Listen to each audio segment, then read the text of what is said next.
जिस तरीके से हम लोग पिछले साल 8 दिन बंद किए थे चीनी मिल और उसके बाद अपना भुगतान वसूल किए थे, इस बार फिर हम बंद कर देंगे और जब तक भुगतान नहीं हमारा कर देंगे तब तक चीनी मिल हम नहीं चालू करने देंगे। पिछले साल हम लोग बंद किए थे 8 दिन कुदुरखी चीनी मिल बंद किए, तो यही सरकार के जो चंद प्रतिनिधि सांसद और इनके मंत्री बताए कि ऐसा अध्यादेश आ गया है कि 14 दिनों में भुगतान मिल जाएगा। मैं ये पूछना चाहता हूँ अध्यादेश कहाँ गया आपका? आज 5 जनवरी के बाद में किसानों का पैसा नहीं मिल पा रहा है। 14 दिन वाला वो जो है आपका जो लच्छेदार भाषण था वो कहाँ चला गया? क्यों झूठ बोलते हैं आप इतने बड़े पद पर होने के बावजूद जो है? और ये नेता सांसद हैं, ये चीनी मिल से दलाली करने के बाद में अपना उल्लू सीधा करते हैं। इन पर कोई विश्वास नहीं है क्योंकि ये लोग सब नेताओं के सह पर अपनी मिल चलाते हैं और ये सोचते हैं कि जब आका हमारे पीठ पर हाथ रखे हैं तो ये किसान का पे है। जय जवान जय किसान के जब नारे लगते हैं तो गर्व से छाती चौड़ी हो जाती है, लेकिन दुर्भाग्य ये है कि जवान तो जय है लेकिन किसानों की जय नहीं हो पा रही है।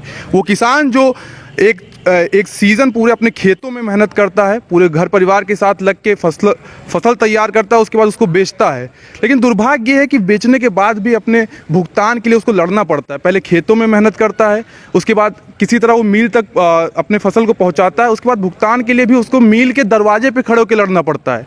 कई बार देखा गया है कि चीनी मिल को लेके आवाज़ उठती रही है कि समय समय पर भुगतान नहीं हुआ है। आज भी अवध केसी सेना के कुछ लोग यहाँ पे जिलाधिकारी कार्यालय पे मौजूद हैं, इन्हीं से जानते हैं क्या है मामला। भैया आप आज आप लोग जिलाधिकारी कार्यालय पे आए थे, क्या मामला चल रहा है? पिछले सत्र का जो बजाज कुदुरखी चीनी मिल है ये पिछले सत्र का बकाया भुगतान नहीं कर रही है। इस बेसिक पर हम लोग आज जिला अधिकारी को जो है ज्ञापन दिए हैं और गन्ना जिला अधिकारी को ज्ञापन दिए हैं और ये बताए हैं उनसे कि जो पिछले सत्र का भुगतान है जो कुदुरखी बजाज चीनी मिल 5 जनवरी तक भुगतान की है, इसके बाद का भुगतान बकाया है और पिछले साल का भुगतान अगर नहीं किए तो नए सत्र की पेराई चालू करने का बजाज चीनी मिल को कोई अधिकार नहीं है। और कब का पैसा बाकी है? अभी कितना भुगतान बचा हुआ है? किस सत्र का बचा हुआ है?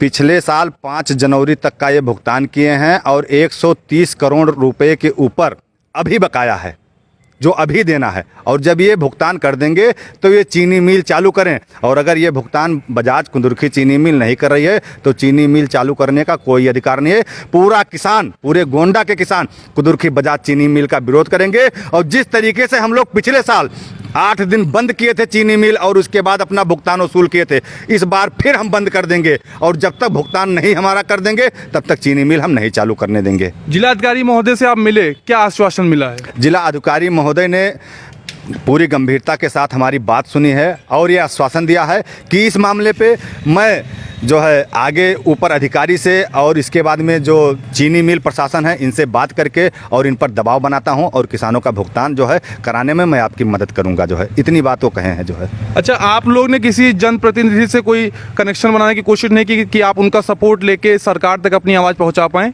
देखिए, मैं गोंडा से हूं, आप लोग भी गोंडा से हैं और जानते हैं गोंडा में राजनीति का स्तर कितना नीचे गिरा हुआ है। यहाँ के जनप्रतिनिधि जो भी हैं, आज ये कोई नया बात थोड़ी है कि कुदुरखी बजाज चीनी मिल पैसा नहीं दे रही है।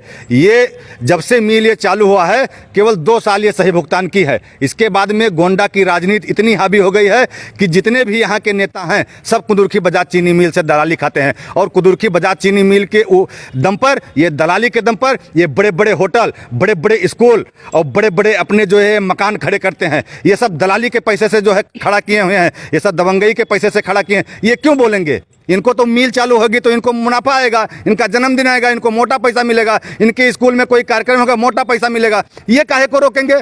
हम किसानों का दर्द ये कभी जनप्रतिनिधि नहीं समझ सकते क्योंकि लगातार करीब 10-12 सालों से हम लोग ये झेल रहे हैं।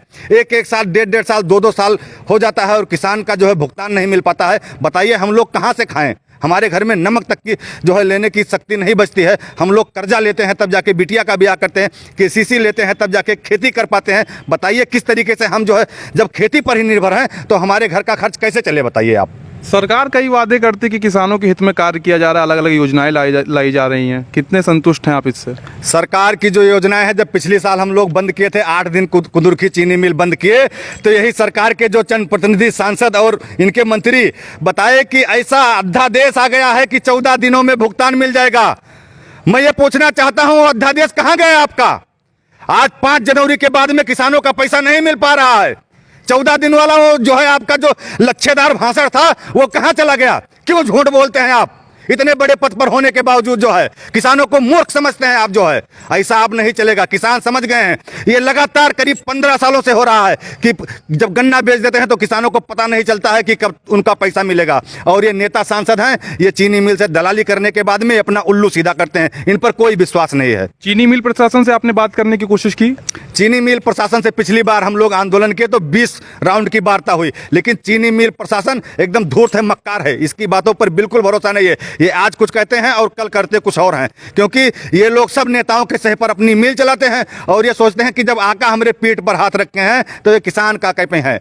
लेकिन मैं ये कहना चाहता हूं कि जहां कहीं है ज्योत जगत में, जहां कहीं उजियारा, वहीं खड़ा है कोई अंतिम मूल्य चुकाने वाला। ये अवध केसरी सेना है। हम लोग अपनी रक्त से इस सेना को सींचे हैं और किसानों पर आंच नहीं आने देंगे। इसकी कीमत चाहे जो चुकानी पड़े, क्योंकि पिछली बार जब हम लोग आंदोलन किए तो 51 अवध केसरी सैनिकों पर इन्होंने 7 क्रिमिनल एक्ट, इन्होंने 386 जैसे धाराएं लगाई, हम लोगों को जेल भेजा गया और हमारी जमानत नहीं होने दे रहे थे। लेकिन इसके बावजूद भी फिर हम मैदान में आ गए हैं, क्योंकि कोई भी कीमत हो हम लोग देने के लिए तैयार हैं और ये देकर दिखाएंगे और चीनी मिल बंद करके दिखाएंगे और अपना पैसा लेकर दिखाएंगे। अच्छा, एक आरोप अवध केसरी सेना पे लगता है कि राजनीतिक एक अपनी राजनीति सही करने के लिए, राजनीतिक दांवपेच खेलने के लिए अवध केसरी सेना ऐसे मुद्दों को उठाती रही है। भैया ये बताइए, हमने कौन सा जो है विधानसभा लड़ा, कौन सा लोकसभा लड़ा, कौन से पद पे हमने जो है इलेक्शन लड़ा और हम राजनीति कर रहे हैं?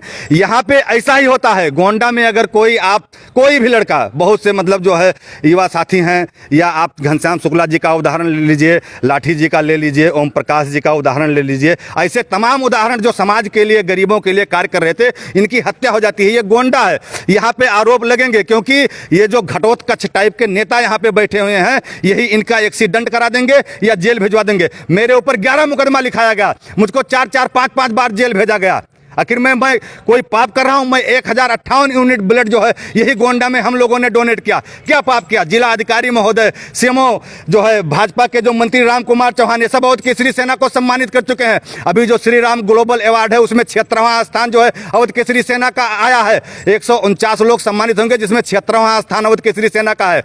लेकिन ये नेता लोग हैं, इनकी आंख की किरकिरी हम लोग बने हुए हैं, क्योंकि ये चाहते हैं कि कोई नया लड़का गोंडा में ना उभरने पाए। लेकिन मैं कहता हूं कि जो ईमानदारी से केसरी सेना कार्य कर रही है, आज नहीं तो कल ये आपके जो अन्याय के सिंहासन है ना, ये का हिला के रख देवे। आज अवध केसरी सेना क्या राजनीति में भी आएगी आगे चल के, या बस सामाजिक कार्यों में रहेगी? देखिए, जहां जरूरत पड़ेगी उस हिसाब से लड़ाई लड़ेंगे। हम किसी के हाथों न दबे हैं और न किसी के हाथों बिके हैं। हमारा जो मन करेगा, हम समाज के लिए कुछ भी करने के लिए तैयार हैं। अगर हमको जरूरत पड़ेगी तो कोई भी भाई अगर आएगा अपने सेना से तो उसका समर्थन करेंगे, क्यों नहीं। ये लूट खसोट मचाए हैं, जो है पूरा गोंडा को हाईजेक किए हैं, पूरी जमीनें यहाँ की कब्जा कर लिए हैं, पूरा जो है हर जगह के जो भी सिस्टम है वहाँ पे जो है इनका सिस्टम चल रहा है, सब जगह से पैसा पहुँच रहा है। तो क्या इनके बाप का बिका हुआ गोंडा है?